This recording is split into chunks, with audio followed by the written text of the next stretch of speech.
Que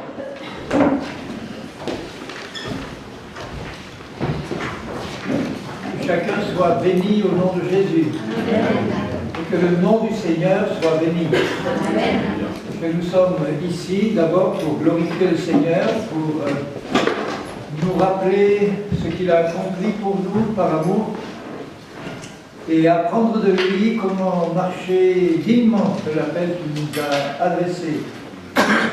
Il nous a adressé un appel céleste à marcher sur cette terre comme lui a marché. C'est pour ça qu'il nous a fait passer par une nouvelle naissance.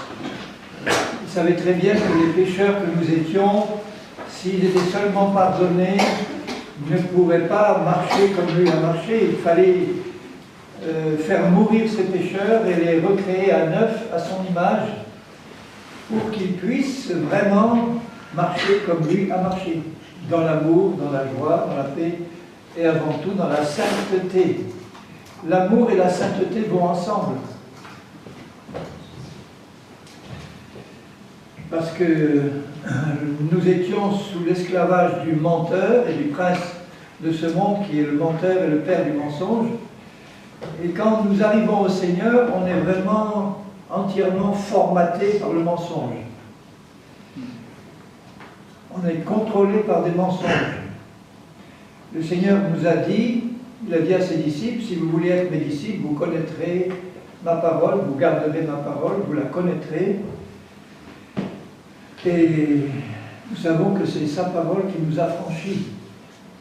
Vous connaîtrez la vérité, qui est sa parole, et la vérité nous affranchira de tous les mensonges que nous avons reçus quand nous étions esclaves du menteur. Alors le texte que j'avais choisi au début pour commencer cette série, c'était Galates 5, où il dit, je le relis avec vous, parce que c'est l'ordre qu'il nous donne, et il faut savoir comment obéir à cet ordre, par la foi. Galates 5, verset 16, « Marchez selon l'esprit, et vous n'accomplirez pas les désirs de la chair. » Dans ma version, il y a « marcher selon l'esprit » avec un « E » majuscule, mais dans le texte grec, il n'y a pas de majuscule et de minuscule. Alors, on pourrait très bien mettre un petit « E » aussi, « marcher selon l'esprit nouveau que vous avez reçu », et c'est la même chose que marcher selon le Saint-Esprit, puisque notre esprit régénéré, notre esprit nouveau, recréé par Dieu, a été créé à l'image de Jésus-Christ, a reçu le caractère de Jésus, a reçu la nature de Jésus, et est devenu le lieu très saint où habite le Saint-Esprit. Il est dit que notre corps est le temple du Saint-Esprit. Notre corps, c'est l'extérieur du temple. Vous savez que le temple de Jérusalem avait trois parties. Le lieu très saint où résidait Dieu, le lieu saint où les prêtres seuls pouvaient avoir accès, et le parvis extérieur où tout le monde pouvait aller. Le parvis extérieur, c'est le corps, le lieu saint, c'est notre âme, et le lieu très saint, c'est notre esprit. Et tout le temple est le temple du Saint-Esprit et du Seigneur. Alors Christ sur la croix, en mourant, a dit « tout est accompli ». Il a accompli pour nous un salut complet pour l'esprit, pour l'âme et pour le corps. C'est acquis déjà. Mais ce salut nous est donné par étapes. Il est acquis complètement par le sacrifice de Christ et il nous est donné par étapes. La première étape, c'est la nouvelle naissance de notre esprit. Alors je rappelle pour ceux qui peut-être n'étaient pas là, que notre esprit, c'est notre être intérieur, que Paul appelle l'homme ou la femme intérieure, qui est une personne complète. Si vous pouviez voir votre esprit, je le répète, et c'est important de savoir, vous verriez un homme ou une femme complet, avec une tête, des yeux, des oreilles, des bras, des jambes, des pieds, des mains. Et cet être spirituel intérieur est fait d'une substance spirituelle qui n'est pas matérielle. Et cette substance spirituelle, c'est en fait la substance de Dieu lui-même, quand il nous recrée. Puisque nous sommes participants de la nature divine. Et cette substance divine, c'est la sainteté même de Dieu. Nous sommes dans notre esprit, une création nouvelle à l'image de Christ. Christ est l'image de Dieu le Père, et nous sommes l'image de Christ dans notre esprit régénéré, recréé. Et on peut vraiment louer et bénir le Seigneur pour ce cadeau royal qu'il nous fait, de nous recréer dans notre esprit à son image parfaite, c'est-à-dire dans la sainteté et la justice même du Dieu vivant. Dans notre esprit, il n'y a pas un atome de péché. Notre esprit n'a pas besoin d'être sanctifié, il est saint. C'est un don de la grâce de Dieu dès le départ de notre nouvelle naissance. Mais comme nous n'avons pas conscience de notre esprit, comme notre esprit est vraiment notre être intérieur profond, nous ne savons même pas bien souvent que nous avons un esprit de cette nature-là à l'intérieur. Nous avons juste conscience que nous avons un être intérieur où nous pensons, nous décidons, nous avons des émotions, et cet être-là n'est pas l'esprit, c'est notre âme. Nous sommes conscients dans notre âme que nous avons des volontés, des pensées, des désirs, des émotions, mais lorsque nous arrivons au Seigneur, notre âme est encore contrôlée par le péché, notre être entier. Nous nous repentons de nos péchés en arrivant au Seigneur, en écoutant l'Évangile.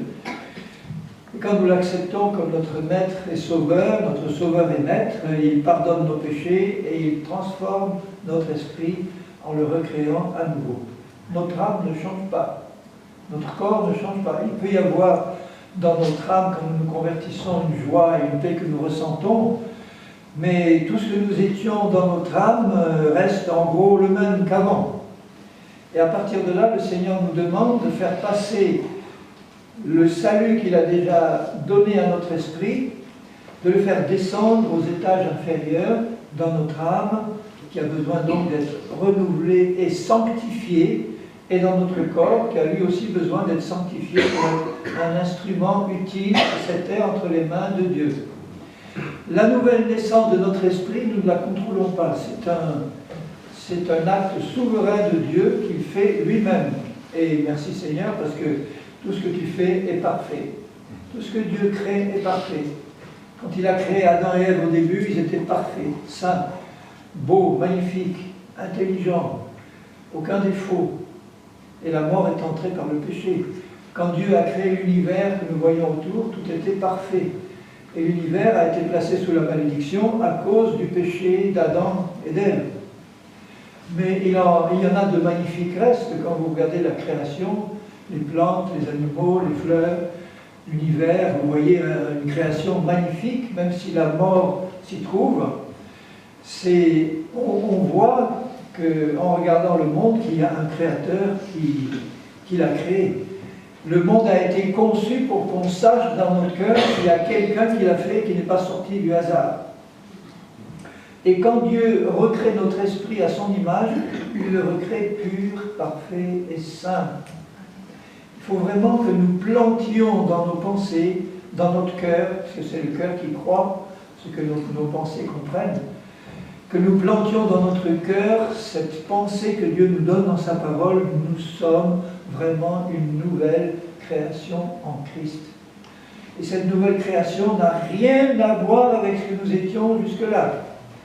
Et c'est la raison pour laquelle, je l'ai rappelé longuement hier, mais j'y insiste aujourd'hui encore, que Christ demande à ses disciples de renoncer à eux-mêmes. Et on ne peut pas renoncer à soi-même quand on n'a pas la claire conscience de ce que c'était ce soi-même qu'on était jusque-là. Et on ne peut pas non plus renoncer à soi-même quand on n'a pas compris la beauté et la sainteté du moi nouveau que nous sommes en Christ dans notre esprit. Même si on n'en a pas conscience, il faut accepter ce que Dieu nous dit, le prendre par la foi, et bien intégrer en nous-mêmes, en permanence. Au début, j'étais obligé de me le rappeler matin et soir, en disant « Seigneur, aide-moi à ne pas oublier ce que tu dis que je suis. Je suis vraiment un fils de Dieu, ou une fille de Dieu si vous êtes une femme, recréé à neuf dans ma nature intérieure.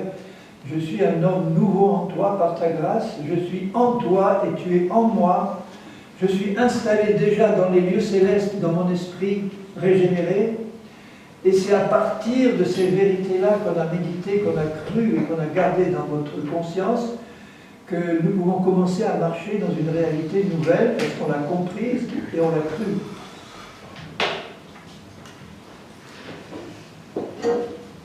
Alors pour vous montrer, si vous regardez dans 2 Corinthiens 6, pour vous montrer comment Dieu définit le vieux moi auquel nous devons renoncer. Quand il dit « renonce à toi-même », il ne parle pas de la nouvelle personne que nous sommes en Christ, mais il parle de l'ancienne personne qui est morte en fait, puisqu'elle a été tuée en Jésus-Christ. La vieille personne que j'étais, c'était mon esprit avant qu'il soit né de nouveau, et cet esprit-là, quand Christ est mort, il l'a mis à mort. Quand il est ressuscité, il l'a déjà d'avance ressuscité et préparé pour le temps où, 2000 ans après, nous allions nous convertir, et à ce moment-là, il fait passer dans notre esprit la nouvelle création qui était déjà acquise à sa résurrection. Mais pour vous montrer comment Dieu traite notre ancienne nature, si vous regardez dans 2 Corinthiens 6, au verset 14, il demande aux chrétiens, aux Corinthiens et à nous, « Ne vous mettez pas avec les infidèles sous un joug étranger. » Les infidèles, ce sont les non-convertis à Christ. Et il nous demande de ne pas nous associer d'aucune manière à eux, que ce soit dans le mariage, que ce soit dans le business, dans les affaires, pas d'association avec des infidèles. Parce qu'on se met ensemble sous un joug qui n'est pas commun et ça ne marcherait pas. Car quel rapport y a-t-il entre la justice et l'iniquité? La justice, c'est l'être nouveau que nous sommes en Christ. Il ne dit même pas que nous sommes justes, il dit que nous sommes justice de Dieu. Et celui qui n'est pas converti, il est iniquité. Vous voyez comment Dieu nous regarde quand nous ne sommes pas convertis. Nous sommes iniquité dans notre nature. Quel rapport y a-t-il de commun entre la lumière et les ténèbres? Nous sommes lumière de Dieu en Christ. Alors là, je vous parle toujours de notre esprit régénéré.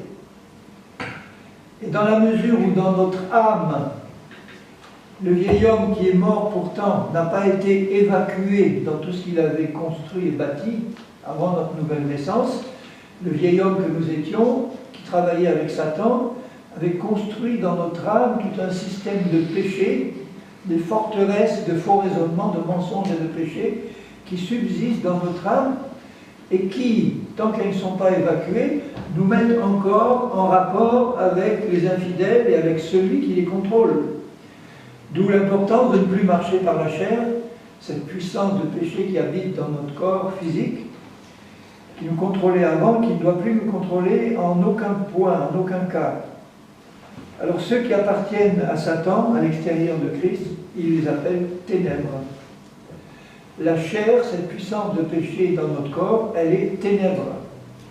Elle est iniquité. Quel rapport, quel accord y a-t-il entre Christ et Bélial? Nous sommes tellement unis, un seul esprit avec Christ, que quand il parle des chrétiens, il les appelle Christ. Nous sommes chrétiens. Chrétiens, ça veut dire petit Christ. C'est à Antioche que les chrétiens, les hommes d'extérieur, en se moquant d'eux, les appelaient des petits Christ. Mais finalement, il y a une réalité là derrière, c'est que nous sommes tellement unis à Christ, que nous sommes un seul esprit avec lui. On est fait de sa nature divine dans notre esprit. On a la même nature que lui dans notre esprit, sauf que lui est Dieu, nous sommes une création, mais unis à lui. Et c'est sa vie qui anime la vie de notre esprit. Quel rapport y a-t-il entre le fidèle et l'infidèle, entre le temple de Dieu, nous, et les idoles? Nous étions des idoles avant d'être le temple de Dieu. Car nous sommes le temple du Dieu vivant, comme Dieu l'a dit, j'habiterai, je marcherai au milieu d'eux, je serai leur Dieu, ils seront mon peuple. C'est pourquoi sortez du milieu d'eux, séparez-vous, dit le Seigneur. Il ne nous demande pas de sortir du monde de manière absolue, mais il nous demande de ne plus toucher à ce qui est impur, de ne plus le garder dans nos cœurs, de ne plus le pratiquer, de ne plus le garder dans nos pensées. Et donc ça, c'est un appel à la sanctification de notre âme et de notre corps, maintenant que notre esprit est saint. Et pour pouvoir bien nous sanctifier, il faut d'abord nous installer par la foi dans la position spirituelle que nous avons dans notre esprit.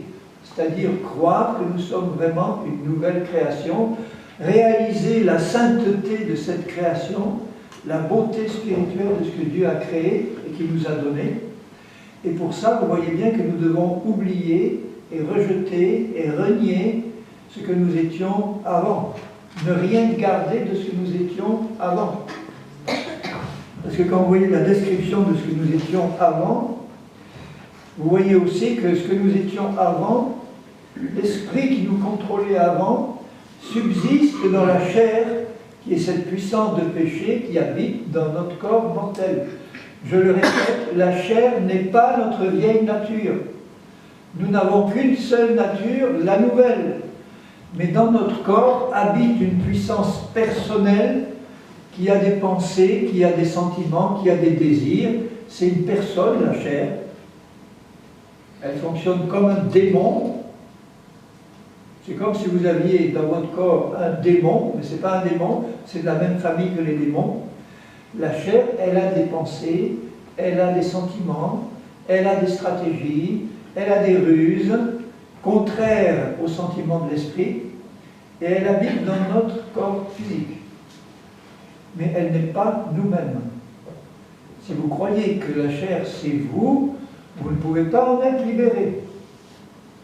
Sinon, en réalisant que Dieu vous a fait mourir à cette puissance, pour vous faire revivre dans une nature nouvelle, en vous faisant passer au travers de la croix, et dans cette nature nouvelle, ni la chair, ni les démons, ni Satan ne peuvent entrer pour nous contrôler. Notre esprit a échappé au contrôle de Satan. On parlera, je ne sais pas si ce soir ou demain, enfin, du problème de la délivrance des démons chez les chrétiens. Mais déjà, on peut dire qu'un chrétien ne peut jamais être possédé ni par Satan ni par un démon parce qu'il appartient à Jésus. Il est la possession de Jésus. Notre esprit a entièrement échappé à Satan et à ses démons puisqu'il est en Christ. Mais au niveau de notre âme et de notre corps, on peut être contrôlé, oppressé, opprimé, lié par des démons.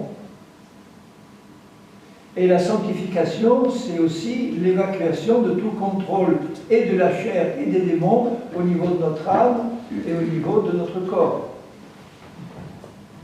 Puisqu'on en parle, je vais en dire deux mots, de la délivrance des chrétiens.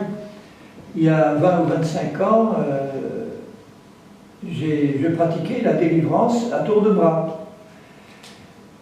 La délivrance des chrétiens, c'est-à-dire que on m'avait enseigné que des démons pouvaient squatter la vie des chrétiens, leur âme ou leur corps, et qu'il fallait non seulement passer par une nouvelle naissance, mais il fallait aussi nettoyer les chrétiens de tous les démons qui pouvaient encore les tenir liés. Alors, comme le Seigneur m'avait donné le discernement des esprits, je pratiquais la délivrance des démons. Avec un certain succès, des démons partaient, enfin, en tout cas ils se manifestaient et ils partaient. Mais après j'ai compris que Satan est un rusé personnage.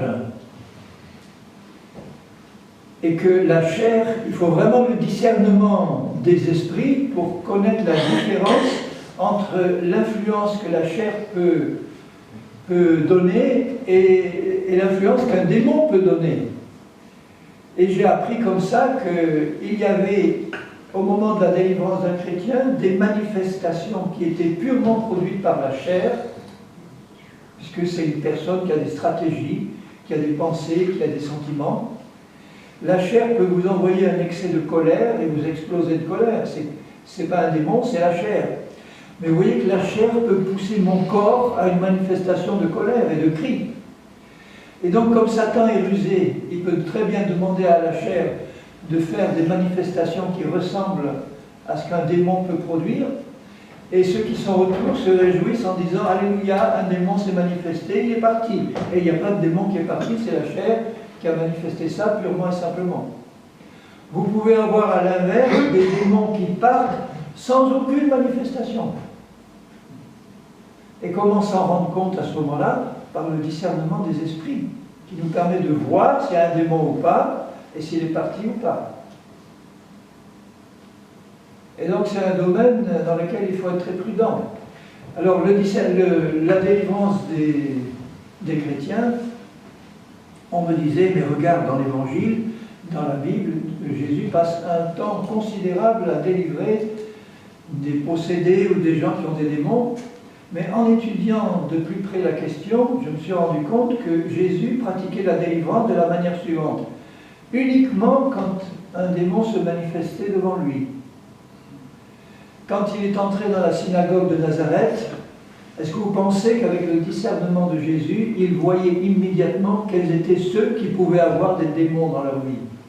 Bien sûr, il le voyait immédiatement. Mais il ne leur disait pas je vois que tu as un démon, viens, je vais te délivrer.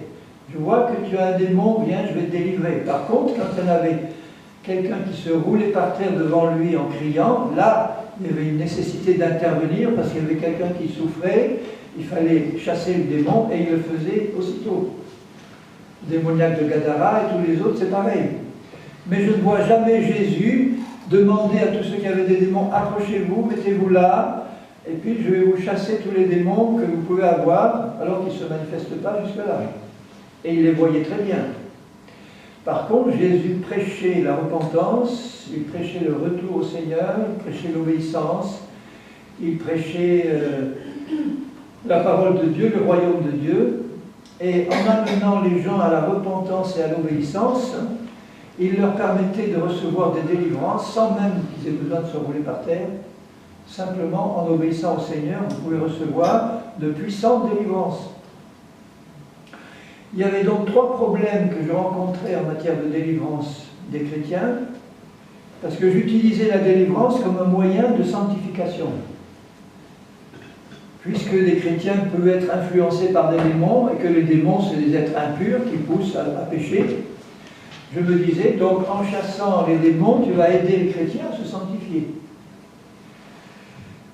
Alors, 3 problèmes se présentaient à moi. Le premier, c'est que ça rendait les gens dépendants de moi.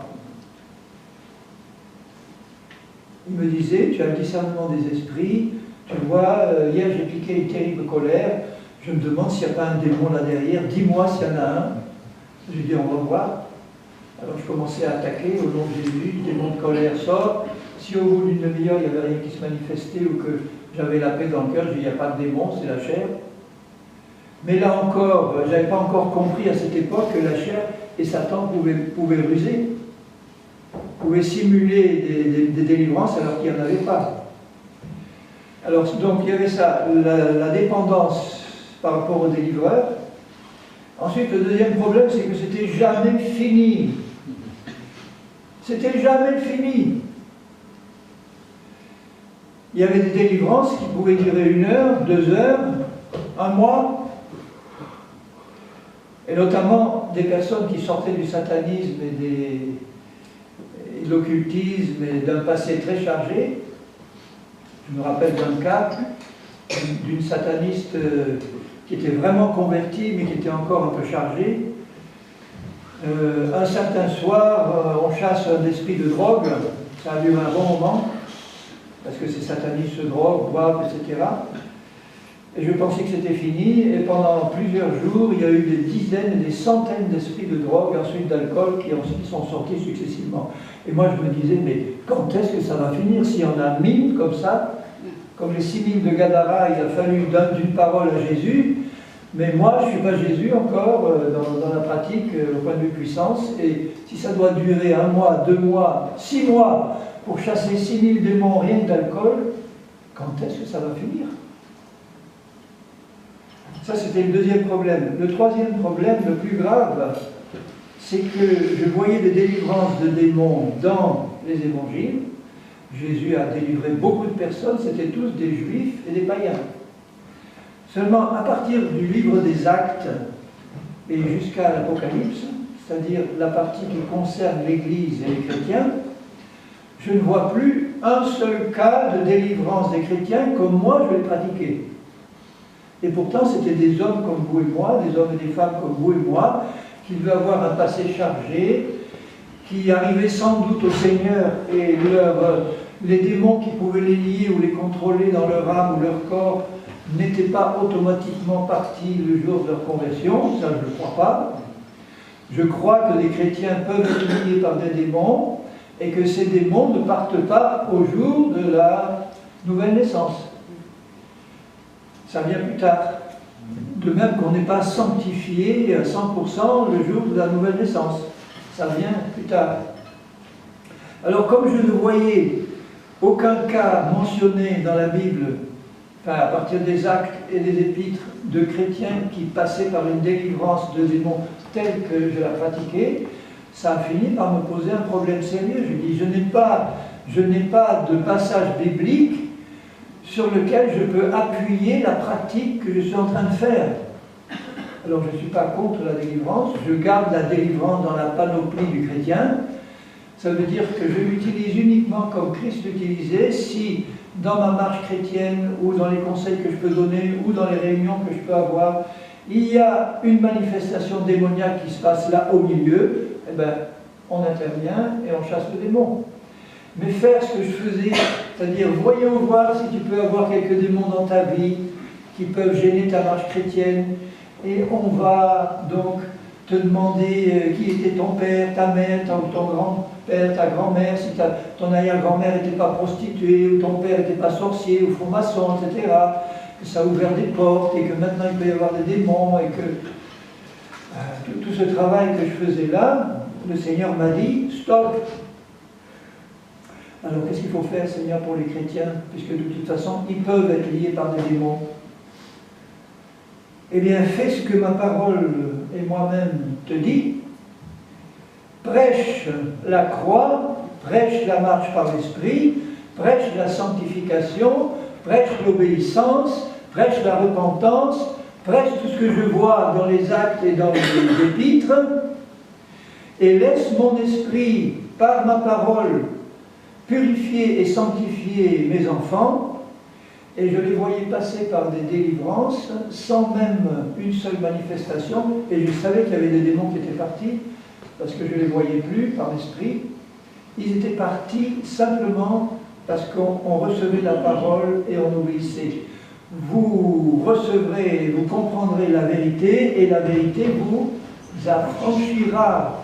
Elle affranchit la vérité. Maintenant, il peut y avoir des personnes qui sont vraiment chargées quand elles arrivent au Seigneur. Je me rappelle certains cas de personnes vraiment converties. Je le savais qu'elles étaient converties, elles avaient vraiment de tout leur cœur confessé Jésus. J'avais l'attestation qu'il y avait déjà du fruit qui était produit dans leur vie, un amour pour le Seigneur, pour sa parole, une confirmation du Saint-Esprit, mais quand même une charge spirituelle mauvaise sur leur vie, au point que, par exemple, on commençait une étude biblique, on lisait un passage un peu dur sur le sang de Jésus, ou le lac de feu, ou la croix qui avait vaincu Satan, et la personne tombait dans les pommes. Et priait pour qu'elle revienne, on recommençait l'étude, elle retombait dans les pommes. C'est difficile de faire une étude biblique dans ces conditions. Donc là, Dieu montre qu'il y a une puissance qu'il faut chasser, on la chasse. Mais c'est tout. Après, si tu es en état d'écouter, si tu es en état de comprendre, tu reçois l'enseignement, et en recevant l'enseignement par la foi, la vérité te libère. Et la vérité nous libère d'autant plus quand nous comprenons qui nous sommes dans l'esprit, quelle est la nouvelle personne qui a déjà complètement échappé à Satan et à tous ses démons dans notre esprit. C'est ce que nous sommes. Quand tu t'installes par la foi dans cette position, tu t'installes dans une position entièrement libre déjà, au niveau de ton esprit. Tu occupes cette position. Et là maintenant, tu vas travailler intelligemment avec Jésus pour sanctifier ton âme et ton corps. Donc la sanctifier, ça veut dire la purifier, notamment de l'emprise des démons, s'il peut y en avoir, de l'emprise de tous les mensonges qui peuvent exister au niveau de mon âme. Et le meilleur moyen de purifier mon âme, enfin les meilleurs moyens de sanctification dont la Bible parle, ce sont les suivants. Je vous les lis dans Actes, au début du livre des Actes. Rappelez-vous les Corinthiens. Les Corinthiens avaient un arrière-plan au culte épouvantable. Corinthe, c'était une des villes les plus pourries de l'époque. avec les temples sacrés des faux dieux, la prostitution sacrée, avec l'occultisme, le sacrifice humain. C'était vraiment, donc les Corinthiens qui sortaient de ce milieu-là, en arrivant au Seigneur, je vous garantis qu'ils ne s'étaient sûrement pas tous libérés de toute emprise démoniaque sur leur vie. Et vous voyez que quand Paul parle aux Corinthiens, il leur dit, mais vous êtes charnels, que c'est pas possible. Il ne leur dit pas, vous êtes démonisés, vous avez besoin d'une grosse délivrance. Il leur dit, vous êtes charnels. La chair est une puissance de péché qui est contrôlée par Satan et par les démons. Ce n'est pas un démon, mais c'est une puissance de péché qui est aussi méchante, aussi mauvaise, aussi, j'allais dire aussi pire, mais enfin bon, c'est pas du bon français, qu'un démon. Ne pensez pas que la chair, c'est une puissance qui est moins mauvaise qu'un démon. Si vous regardez dans les œuvres de la chair, que dans les œuvres de la chair, il y a l'adultère, il y a aussi les meurtres, il y a l'occultisme, il y a la magie, il y a la sorcellerie, il y a les animosités, les divisions, les disputes, mais il y a tout le caractère de Satan là. Dans la chair, il y a l'orgueil de Satan, il y a l'égoïsme de Satan, il y a la haine de Satan, c'est au cœur de la chair. La chair a une nature qui est de la même nature que Satan lui-même et que ses démons lui-même. Alors si vous délivrez un chrétien d'un démon, c'était aussi un autre problème de la délivrance, c'est que Jésus a dit, si tu chasses un esprit et qu'après la maison est vide, balayée et ornée, alors vide, ça veut dire qu'il n'y a pas eu d'enseignement, elle n'est pas meublée de la parole, elle n'est pas occupée pleinement par le Seigneur, par sa parole, par son esprit. Qu'est-ce qu'il va faire? Il va en chercher 7 autres plus méchants. Il va de toute manière essayer de revenir, et s'il peut, la condition de cette personne sera pire qu'avant. Et ça se passe souvent en matière de délivrance. On a l'impression au début, il y a un démon qui est parti, on se sent soulagé, on est bien. Et comme la personne n'est pas forte spirituellement, comme la personne n'est pas établie dans la vérité, comme la personne n'est pas enracinée en Christ et dans sa parole, et qu'elle se retrouve seule et que le délivreur est parti, eh bien Satan et ses démons attendent de moments favorables, ils reviennent en force et ils réoccupent le terrain parce que la personne qui est là n'est pas en état de pouvoir elle-même résister. Elle n'est pas encore forte au point de pouvoir résister. C'est pour ça que le Seigneur, il nous dit finalement, laisse-la telle qu'elle est, tant qu'elle peut écouter, tant qu'elle peut comprendre, enseigne la parole, laisse la parole et mon esprit faire son œuvre d'édification et de libération, et je vous garantis que vous recevez là des délivrances sans même vous en rendre compte, en douceur. Je ne sais pas si vous avez assisté à des réunions de délivrance, j'en ai vu des dizaines et des dizaines, et quand je vois ces pauvres frères et sœurs passer par des heures de souffrance qui peuvent être terribles, des douleurs épouvantables, à baver, à vomir, à crier, à hurler, et nous on est là et on gigote autour. Ce n'est pas des choses que je vois là, prévues par le Seigneur pour ses enfants. Il veut leur éviter ça. Donc s'il y a un moyen d'être délivré en douceur, merci Seigneur pour ta compassion et ta miséricorde. Maintenant, s'il est nécessaire d'intervenir parce qu'on voit quelque chose qui se passe, intervenons. Qu'on soit que l'on ait affaire à des chrétiens ou pas, je ne me pose pas la question. Il y a des milieux ou des églises ou des dénominations où on enseigne aux chrétiens qu'une fois qu'ils sont chrétiens, Satan ne peut plus les toucher. C'est le meilleur moyen de laisser Satan infiltrer l'église en toute liberté. Quand nous venons au Seigneur, c'est là que Satan a le plus envie de vous toucher, ou faire du mal. D'où l'importance de l'enseignement de la croix et de la marche par l'esprit. Ça, Satan en a horreur de cet enseignement-là. La chair aussi. Quand la chair commence à entendre qu'on parle de la croix, de notre mort en Christ et de notre résurrection, elle tremble. Parce qu'elle sait que là, c'est le seul moyen pour nous d'échapper à son emprise. De comprendre qu'on est mort à la chair, on a complètement échappé à son emprise. Qu'on est mort à Satan, à ses démons, on a complètement échappé à leur emprise. Et de cette forteresse inexpugnable qui est Christ, où nous sommes dans notre esprit, À partir de là, on peut mener un combat pour expulser du reste de notre être, de l'âme et du corps, tout ce que Satan aurait pu encore y avoir construit. Vous vous rappelez les Hébreux? Les Hébreux sont sortis d'Égypte après qu'on ait sacrifié l'agneau. Ils sont partis de l'Égypte, mais on voit très bien que l'Égypte n'était pas partie de leur cœur. Ils regardaient en arrière, ils avaient même envie de retourner en esclavage plutôt que de tourner en rond dans cet affreux désert. Et c'est la raison pour laquelle, dès qu'ils sont sortis d'Égypte, Dieu avait prévu de les conduire dans le désert. C'est le passage obligé de tout nouveau converti. C'est le passage obligé pour Jésus. Dès qu'il est entré dans son ministère et qu'il a été baptisé d'eau et d'esprit, où est-ce que l'esprit l'a conduit? Dans le désert pendant 40 jours. Le peuple hébreu a été conduit dans le désert. Ce n'était pas la volonté de Dieu qu'ils y restent 40 ans, mais ils y sont restés 40 ans. Pourquoi ils ont été conduits dans le désert? Pour être libérés. Et pour se rendre compte qu'il y avait quelque chose dans leur cœur qui avait besoin d'être purifié. C'était l'Égypte qui était dans leur cœur, c'était la chair qui les contrôlait, c'était encore l'ennemi qui les contrôlait. Dès qu'ils arrivent dans une situation où il y a une épreuve, première station, il n'y a pas d'eau, eh bien, qu'est-ce qui se passe? Au lieu de dire « Seigneur, on vient de voir des miracles puissants, Seigneur, tu nous as ôtés de l'Égypte avec des super, magnifiques, grands miracles, on a vu la mer s'ouvrir devant nous, on a ta colonne là, le jour, la nuit qui nous guide. Donc il n'y a pas d'eau, alléluia, tu vas faire encore un miracle. » Au lieu de ça, il commence à ronchonner, il commence à rouspéter. C'est la chair qui sort, les animosités, les disputes, et Moïse. Ils n'osaient pas dire « Moïse, où est-ce que tu nous as amenés ?» Donc Dieu fait un miracle, il leur donne de l'eau. Ils font encore deuxième station, ils arrivent à un endroit où il y a des palmiers et de l'eau, ils se précipitent pour boire, et l'eau, elle est amère. Et ils n'ont pas encore compris la leçon. Et ils rouspètent, et la chair qui sort.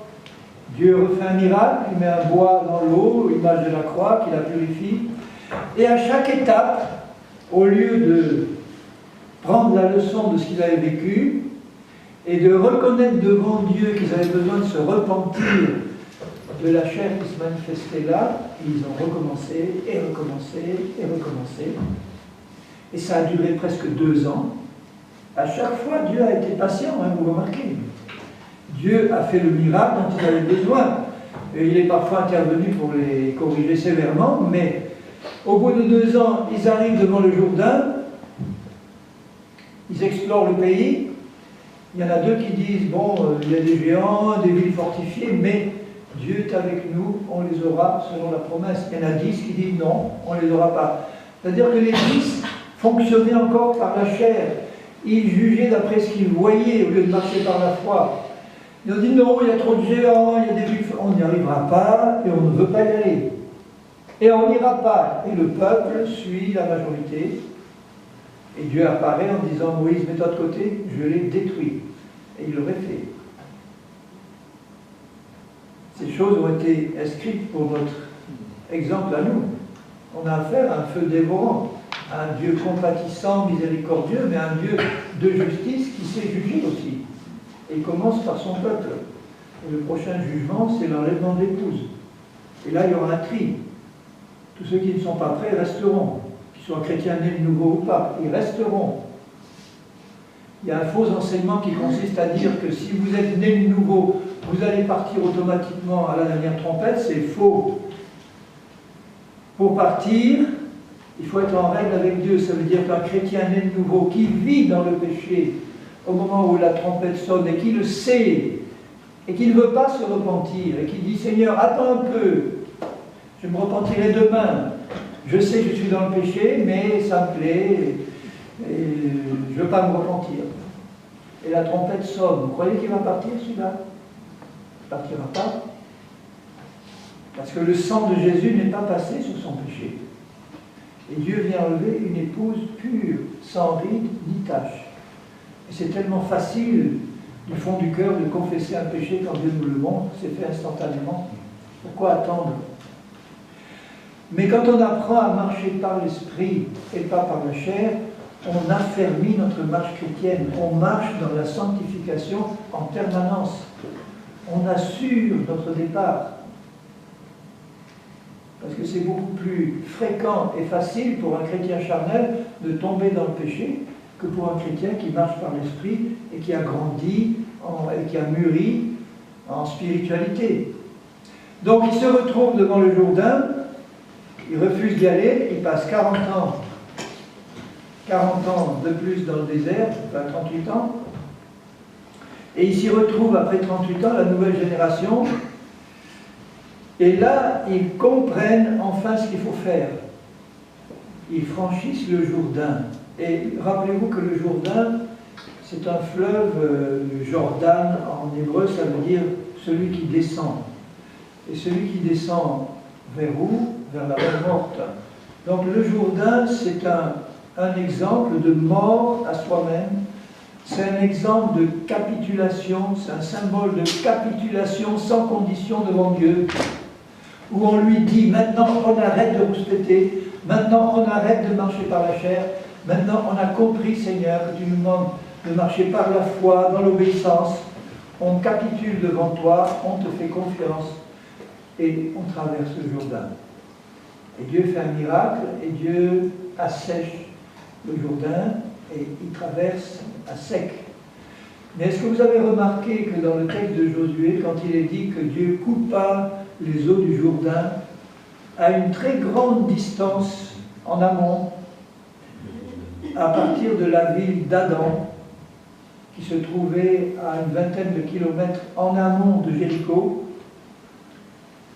La ville d'Adam, ça vous rappelle quelque chose? Les eaux ont été coupées à partir de la ville d'Adam. Ça veut dire que toute la malédiction qui coulait dans nos vies depuis Adam, elle a été coupée par Dieu là, au moment où ils ont décidé d'obéir. Et ils ont attendu par la foi que l'eau s'écoule et s'assèche devant eux, et ils sont passés avec l'arche devant eux. Et tant qu'ils étaient dans l'obéissance, ils avaient une victoire totale. Tant que nous marchons, nous, par l'Esprit, nous avons une victoire totale sur tous nos ennemis. Une victoire sur la chair, une victoire sur les démons, une victoire sur Satan. Elle nous est complètement assurée quand nous marchons par l'Esprit. Quand nous marchons par la chair, on est contrôlé par Satan et il se réjouit. Et quand on regarde l'état des églises en général, je ne connais pas la vôtre, donc je ne la juge pas. Mais l'état des églises, c'est la chair qui domine. C'est les divisions, c'est les disputes, c'est les jalousies, c'est les susceptibilités, c'est les animosités, c'est l'orgueil, c'est ci, c'est ça, plus ou moins. C'est plus ou moins dilué. Mais c'est ça qui règne. Pourquoi? Parce qu'on n'enseigne pas la croix, on n'enseigne pas la marche par l'esprit, on n'étudie pas les épîtres de Paul, on n'a pas occupé notre position spirituelle en Christ en tant que nouvelle personne, on n'a pas compris qu'on est mort et qu'on est ressuscité en Christ, on n'a pas accepté cette vérité, parce qu'il n'y a que comme ça qu'on peut avoir une pleine victoire sur la chair, même si elle habite dans mon corps, même si la chair habite là, je ne suis pas libéré de sa présence, tant que la dernière trompette n'a pas sonné, j'ai cette présence maléfique dans mon corps, mais je suis libéré de son contrôle, je suis libéré de son joug. Pour moi, c'est comme si elle avait disparu, donc. Mais elle est là, donc elle est dangereuse. Ça veut dire que tant que je marche par la foi dans l'œuvre de Christ, tant que je marche par la foi dans ce que je suis en Christ maintenant, je le sais, je l'ai reçu par la foi, j'ai renoncé par la foi à ce que j'étais avant, j'ai oublié celui que j'étais avant, les autres n'ont pas oublié, je le rappelle constamment, mais moi j'ai oublié, et Dieu aussi. Mais je n'oublie pas qui je suis dans ma nouvelle nature. Vous voyez, il y a une identité nouvelle à intégrer dans votre cœur, là, et cette nouvelle identité, elle doit être aussi claire et nette dans votre cœur que votre identité civile. Vous savez que vous êtes lorrain, vous savez que vous avez tel âge, que vous habitez à tel endroit, que vous avez tel nom, telle adresse, etc. Vous n'avez pas besoin toute la journée de vous le rappeler. C'est intégré. Vous le savez. Le jour où vous saurez de la même manière, avec la même assurance que vous êtes un fils, une fille de Dieu, recréé à neuf, à l'image de Jésus, dans sa sainteté, dans sa justice parfaite, et que c'est ça que vous êtes à l'intérieur par la grâce de Dieu, en le sachant, en le croyant, vous libérez et vous faites sortir ce que vous êtes dedans, naturellement et sans effort. Dès que vous l'oubliez, c'est-à-dire dès que vous laissez distraire par la tempête qui peut arriver, par le stress et par les manœuvres de distraction que l'ennemi met devant vous sur votre chemin, les épreuves qui se présentent là, et quand une épreuve se présente, l'ennemi en profite pour dire à la chair, allez, sors, sors. De même que chez les Hébreux, quand l'épreuve était là, la chair sortait parce qu'ils n'avaient pas appris et ils ne pouvaient pas apprendre.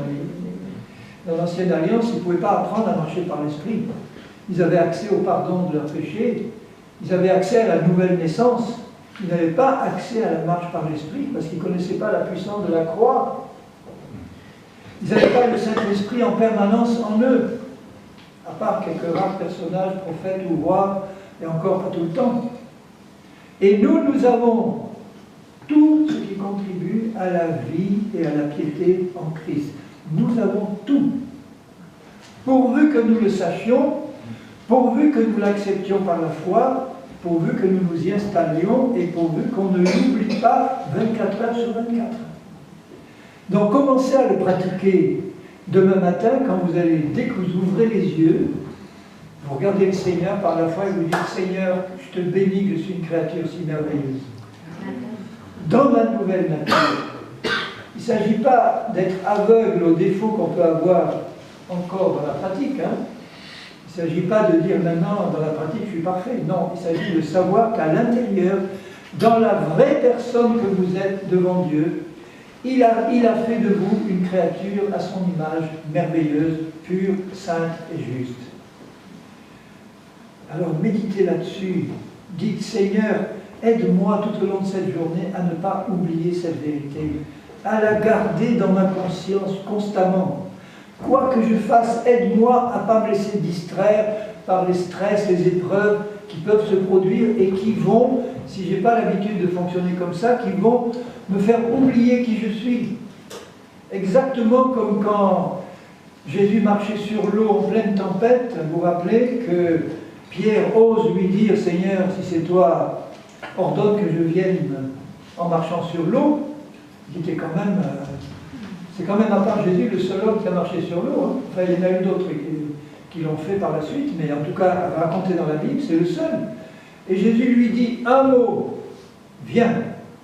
Il a foi en cette parole de Dieu, il met sa foi en action, il bouge ses muscles, il enjambe le bastingage, et ça marche. Et il avance en marchant sur l'eau, en regardant à Jésus. Et à un moment donné, il quitte Jésus des yeux, il voit la tempête, il se laisse impressionner, la crainte vient, le doute vient, et là il coule instantanément. Donc vous pouvez marcher par l'esprit pendant 1 heure, et puis parce que vous n'êtes pas encore bien établi dans votre nouvelle identité, les mauvaises habitudes elles sont encore trop proches, ce que vous étiez avant c'est encore trop présent, il y a quelque chose qui se passe, il y a une épreuve qui vient. En général, c'est votre mari ou votre épouse. Ça commence par là. C'est pour ça que Dieu a créé le mariage, pour nous entraîner à marcher par l'esprit. Après la chute, avant, c'était pour vivre une communion fraternelle, une communion merveilleuse. Mais un couple qui marche par l'esprit, je vous garantis que là, vous retrouvez une communion splendide et merveilleuse que personne d'autre ne peut connaître sur cette terre. Un mari et son épouse qui marchent tous les deux par l'esprit, c'est le ciel sur la terre.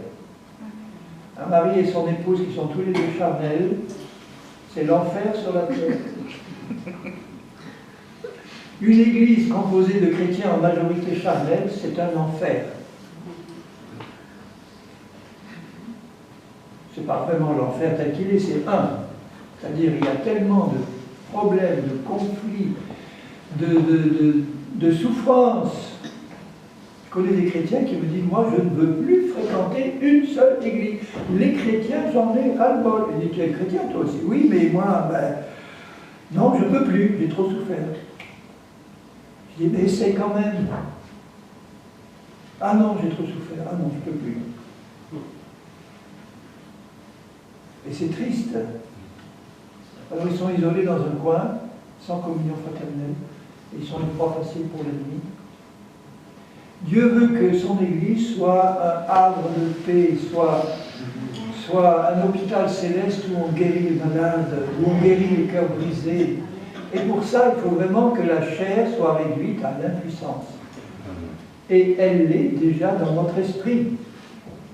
Donc si vous tous qui m'écoutez là, vous recevez ce message par la foi, et vous croyez ce que Jésus dit que vous êtes, et vous lui demandez son aide, au moins au début, pour ne pas oublier cette identité nouvelle qui vous est révélée dans sa parole, vous la méditez, cette identité, vous réalisez qui vous êtes en Christ, regardez Jésus, vous voyez le modèle parfait, vous êtes comme lui, vous êtes aussi rempli d'amour que lui, mais oui, ne me regardez pas avec cet air incrédule, mais oui, vous êtes aussi rempli d'amour que lui, de joie, de paix, de patience, mais c'est dans l'esprit, vous ne le sentez peut-être pas, mais c'est là. C'est comme si vous aviez au-dessus de la tête un réservoir immense, rempli de bénédictions, d'une eau cristalline. Et puis là, vous êtes en train de patauger dans la boue, et puis vous criez à Dieu pour qu'il vous envoie un peu d'eau, et lui vous dit, mais ouvre la vanne! C'est-à-dire, exerce ta foi, réalise que je t'ai déjà donné tout, ouvre, ça va descendre. Au Paraguay où j'ai vécu, il n'y a pas en général, il n'y a pas de système de distribution d'eau. Tout le Paraguay repose, et les pays voisinants, sur une immense nappe phréatique qui est la plus grande du monde. Une nappe phréatique d'eau pure qui est à une dizaine de mètres du sol. Et donc, dans chaque maison paraguayenne, enfin maintenant, les immeubles modernes, il y a une distribution d'eau, mais tous les Paraguayens ont leur maison et sur leur toit, il y a une cuve. Et il y a un forage et une pompe. C'est d'abord des pompes à bras, maintenant des pompes. Et ils ont leur eau en permanence là, qui leur vient de leur sol. Ils ont au-dessus de la tête une réserve d'eau permanente qui pompe et qui leur est une belle eau pure qui leur est disponible. Nous sommes comme eux. On a au-dessus de nos têtes, dans notre esprit, un réservoir de pureté, de sainteté absolue. Nous le sommes en Christ. Ouvrons les vannes par la foi et puisons, laissons couler. Est-ce que vous vous rappelez la parabole des vierges? Je vais vous lire quelques passages dans Matthieu 25. Ça va, j'ai encore un quart d'heure. Quand je suis parti là-dessus, on ne m'arrête plus. Je suis capable de prêcher 10 heures sans arrêt. Je l'ai fait, et au bout de 10 heures, ils étaient claqués, mais moi j'étais en bas. Il y a une dépose, évidemment. Ça, c'est ce que je préfère. Un séminaire de 3 jours, de 10 heures du matin à 10 heures du soir. On ne pense à rien d'autre qu'à se plonger dans la parole, à la méditer, à répondre aux questions, à partager, à prier, à passer un moment ensemble. Ah Seigneur, donne-moi encore des moments pareils.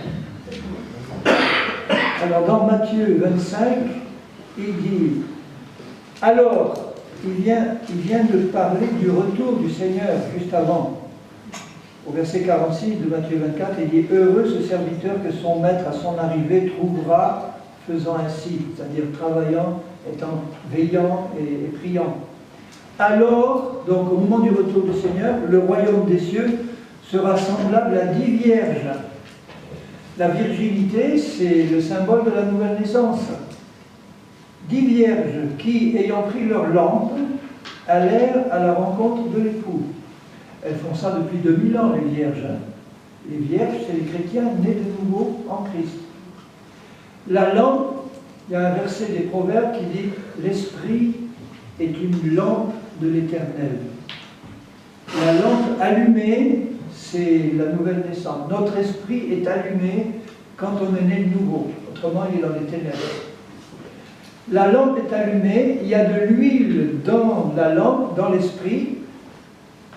Tout chrétien né de nouveau est né de l'esprit et il a le Saint-Esprit dans son esprit.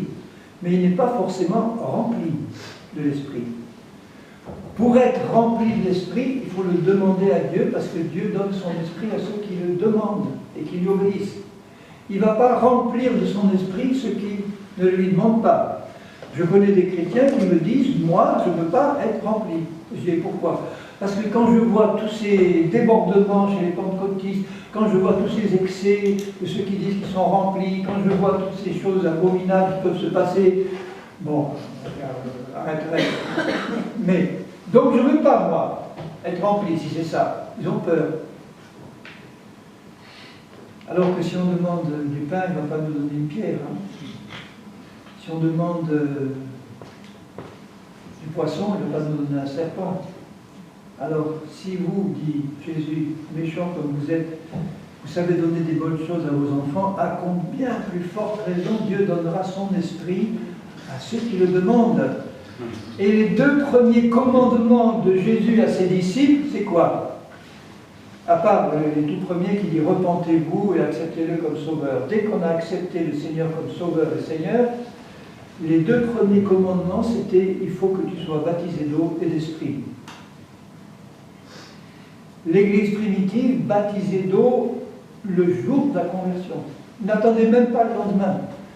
Quand Pierre a vu que Corneille et sa famille étaient baptisés de l'Esprit, il n'a même pas attendu le lendemain pour les baptiser, il ordonna qu'ils soient baptisés d'eau immédiatement.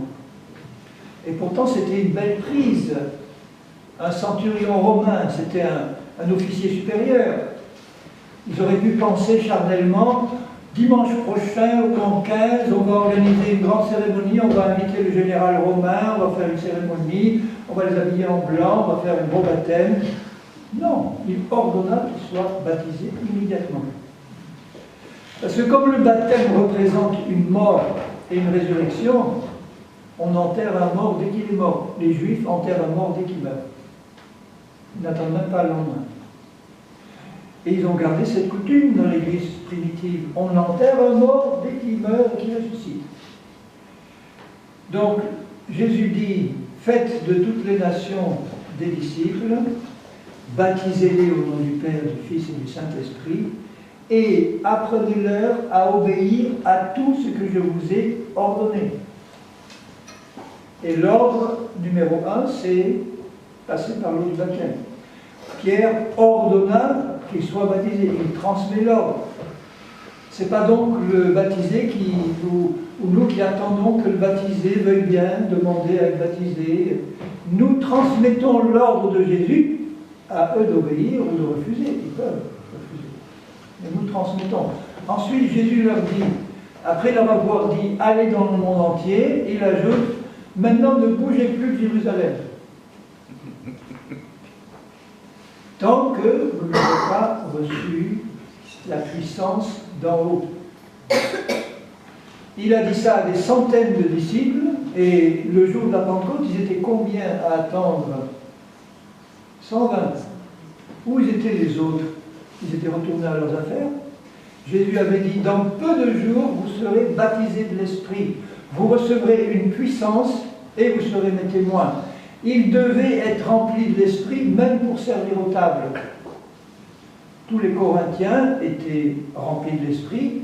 C'est pas ça qui a fait d'eux des chrétiens spirituels dès le début, mais ils avaient l'équipement nécessaire pour le devenir. Parce que les deux baptêmes d'eau et d'esprit représentent, le baptême d'eau représente ma mort et ma résurrection en Christ, et le fait d'être rempli de l'esprit de résurrection me permet d'être travaillé par le Saint-Esprit beaucoup plus puissamment pour faire passer la mort et la résurrection dans ma vie pratique. Un chrétien qui n'est pas rempli d'esprit, il va beaucoup moins vite et facilement passer par une mort pratique et une résurrection pratique. C'est pour ça qu'il fallait être rempli. Et aux chrétiens de Corinthe, il ne manquait aucun don, malgré leur caractère charnel. Parce que les dons sont donnés pour l'édification de l'Église. Et l'édification, c'est pour passer de l'état de chrétien charnel à l'état de chrétien spirituel. C'est pour ça qu'il faut les dons. Donc plus nous sommes charnels, plus nous avons besoin de dons. Ne croyez pas que le fait qu'il y ait des dons qui se manifestent, c'est le signe que l'Église est spirituelle. Non, c'est parce qu'elle est charnelle qu'il y a beaucoup de dons. Mais les dons sont donnés pour qu'elle devienne plus vite spirituelle. Ça ne veut pas dire que maintenant, s'il n'y a aucun don, on est tous spirituels. Ça veut dire qu'on peut dormir de son plus profond sommeil. Donc, aspirons aux dons, mais d'abord à l'amour. Donc là, 5 d'entre elles étaient folles, 5 sages. Les folles, en prenant leur lampe, ne prirent pas d'huile avec elles. Mais les sages prirent avec leur lampe de l'huile dans des vases. Notre esprit, c'est un trésor. Et ce trésor, il est dans un vase de terre. La lampe allumée représente notre esprit régénéré. Le vase d'appoint représente l'âme et le corps. 5 étaient folles, ça veut dire qu'elles n'avaient pas pris la peine dans leur âme et dans leur corps d'être imbibées du Saint-Esprit, remplies du Saint-Esprit.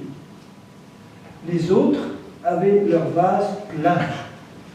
Alors on peut dire, si vous voulez, les unes n'étaient pas pleines du Saint-Esprit, les autres, oui. Elles avaient toutes le Saint-Esprit dans leur lampe, mais les unes avaient le vase vide, ils n'en avaient pas, et les autres avaient le vase plein. Donc elles avaient une réserve suffisante pour tenir jusqu'à l'arrivée de l'époux. Et comme l'époux tardait, toutes s'assoupirent et s'endormirent.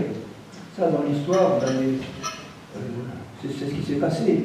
Et au milieu de la nuit, on cria, c'est-à-dire bientôt, hein, voici l'époux, allez à sa rencontre aujourd'hui. Le Saint-Esprit parle dans la terre entière pour dire à l'épouse, pas à l'Église visible.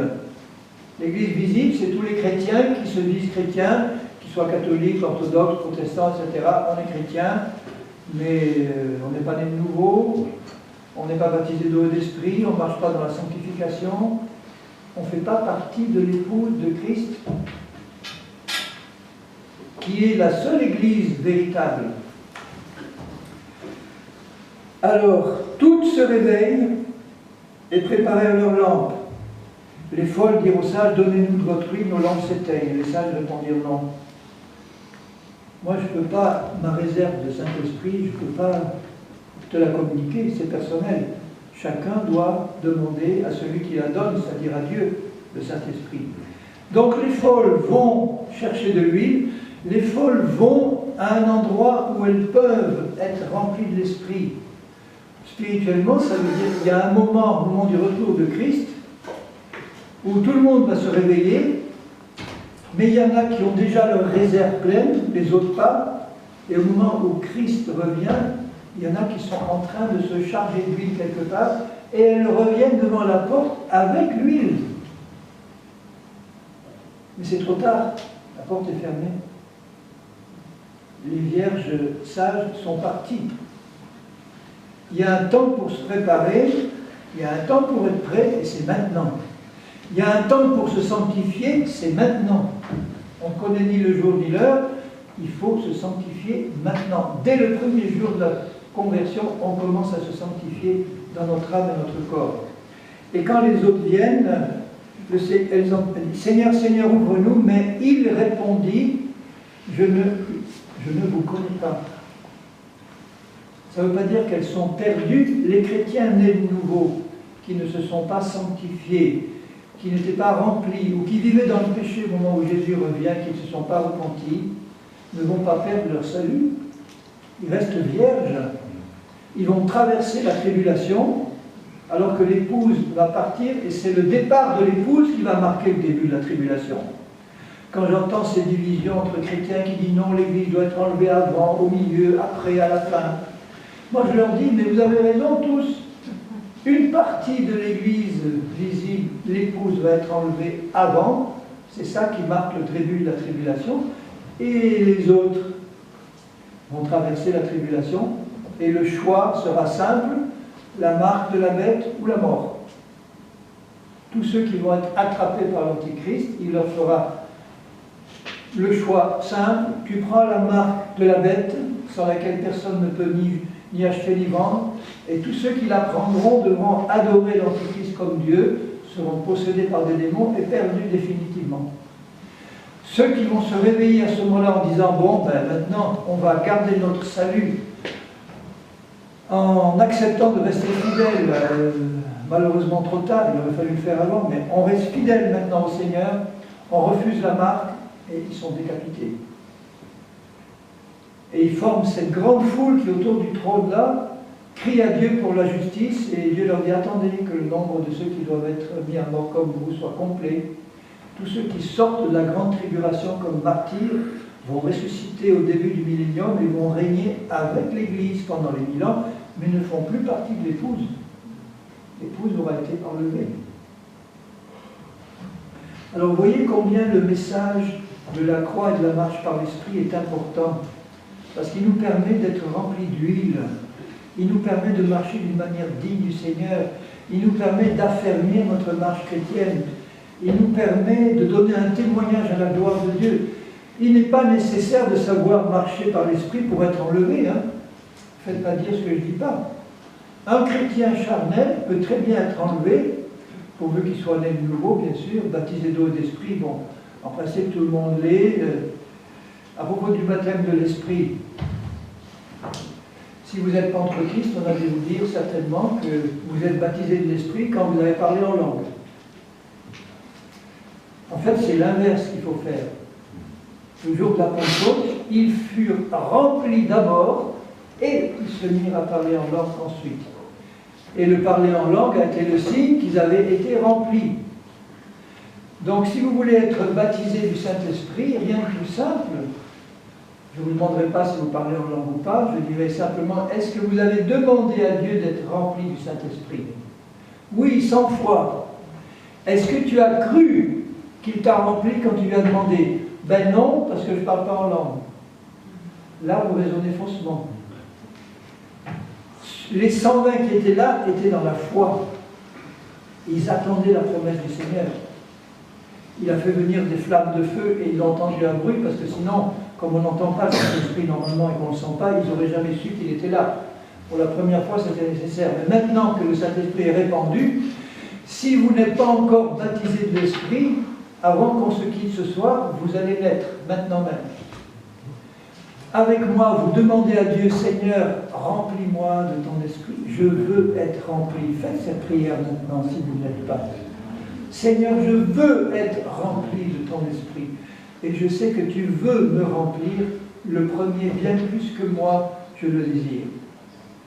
Seigneur, remplis maintenant tous ceux qui le demandent, en faisant confiance à ta parole qui dit Dieu donne son esprit à ceux qui le demandent. Et maintenant, vous croyez qu'il vous a rempli, selon sa fidélité et selon sa parole. Il a rempli tous ceux qui le demandent, et ceux qui le croient maintenant, ils sont baptisés de l'Esprit. Ah, mais on n'a pas encore parlé en langue. Oui, d'accord, mais maintenant vous êtes disponible pour parler en langue. Parce que vous croyez que vous êtes rempli. Maintenant, à tout moment, vous pouvez laisser, quand vous voulez, l'Esprit qui ne demande que ça, s'exprimer par votre bouche. Vous offrez votre bouche et vos cordes vocales au Seigneur et vous laissez sortir, vous pouvez le faire maintenant, mais vous pouvez le faire chez vous, vous laissez sortir les langues que le Saint-Esprit veut immédiatement vous donner. Vous allez exprimer immédiatement tout ce que vous avez à cœur de dire, qui vous vient là par l'Esprit, en croyant que ce n'est pas vous qui le fabriquez, mais que ça vous est donné par le Saint-Esprit, selon sa promesse. Parce que Jésus a dit, voilà les miracles qui accompagneront tous ceux qui auront cru, ils parleront de nouvelles langues. Tous les chrétiens qui ont cru doivent parler en langue, est-ce que Jésus l'a dit? tous ceux qui ont cru parleront de nouvelles langues. Parce que tous ceux qui ont cru doivent être remplis de l'Esprit. Les choses de Dieu sont tellement simples. C'est nous qui les compliquons, ne trouvez pas? 27, 28. Donc, pour résumer rapidement, dans les 2 minutes qui nous restent, une fois que notre esprit est régénéré, la première et la plus importante partie de notre salut est acquise. Nous sommes devenus une nouvelle création en Christ. Mais nous avons besoin de nous approprier par la foi cette identité nouvelle, c'est-à-dire de croire ce que Jésus dit que nous sommes, de le garder dans notre esprit, dans notre pensée, de croire en permanence cette vérité pour que le Saint-Esprit puisse continuer à nous conduire dans sa manifestation. Et à partir de là, nous entrons dans un processus qui ne doit pas s'arrêter jusqu'au retour du Seigneur, de sanctification de notre âme et de notre corps. Et pour cela, nous devons utiliser tous les moyens de sanctification que la Bible ou que le Seigneur nous offre, c'est-à-dire l'étude de la parole de Dieu, c'est le moyen numéro 1, la méditation de sa parole, parce que sa parole est la vérité, et Jésus a prié dans Jean 17, sanctifie-les par ta parole est la vérité. L'enseignement des apôtres, qui est l'enseignement des épîtres, réfléchissez bien à ça, quand il dit persévérer dans l'enseignement des apôtres, ce que les apôtres enseignaient, c'était quelque chose de nouveau par rapport à la Bible qu'ils avaient à ce moment-là, l'Ancien Testament. Et l'enseignement des apôtres, c'est l'enseignement de Paul, de Jean, de Jacques. Bon, toute la parole de Dieu est pour nous.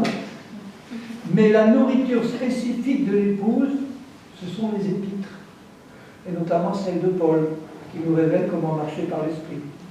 Il persévérait dans l'enseignement des apôtres, il persévérait dans la communion fraternelle, il persévérait dans le partage du pain.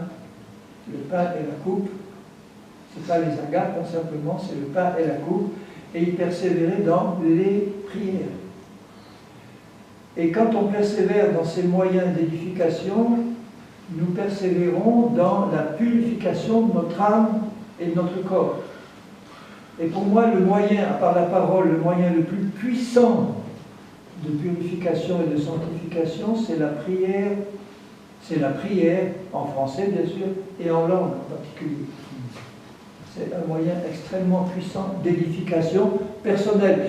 Et vous vous rappelez que quand on parle d'édification, on parle de perfectionnement, et quand on parle de perfectionnement, on parle de sanctification. Merci mes bien-aimés, que j'aime de l'amour du Seigneur, de votre attention soutenue. Et demain, nous allons continuer à étudier le processus de sanctification de l'âme et du corps. Et donc là, je vais être obligé de parler, obligé parce qu'il le faut, des forteresses que l'ennemi a bâties dans notre âme et la manière de les raser. Et ensuite, la purification du corps. Là aussi, il faut parler de la guérison du corps, puisque le salut complet nous est donné en 3 étapes. Le salut de l'esprit, c'est la nouvelle naissance. Le salut de l'âme, c'est le renouvellement de l'intelligence et des sentiments, pour remplacer tout ce qui vient de la chair par ce qui vient de l'esprit. On expliquera aussi demain les combats qu'on peut avoir au niveau de l'âme, entre ce qui vient de la chair et ce qui vient de l'esprit, et qui se bouscule au niveau de notre âme.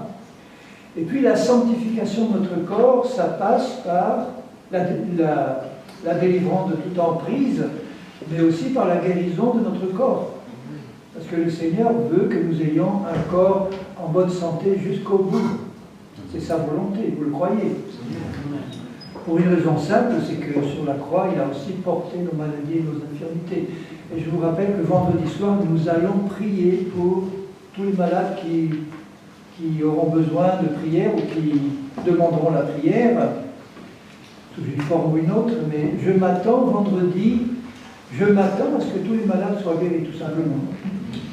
Parce que c'est la volonté de Dieu. Vous vous rappelez que dans les réunions de Jésus, tous les malades étaient guéris. Au début du livre des Actes, acte 5, tous étaient guéris. Au dernier chapitre des Actes, Acte 28, tous ont été guéris à Malte. Donc dans la pratique de l'Église primitive, la guérison faisait partie du processus de salut de notre être, exactement comme le salut de notre esprit, le salut de notre âme, le salut de notre corps. C'est aussi une manière de marcher par l'esprit, au niveau du corps. Alléluia, merci Seigneur. Encore des bonnes choses devant nous.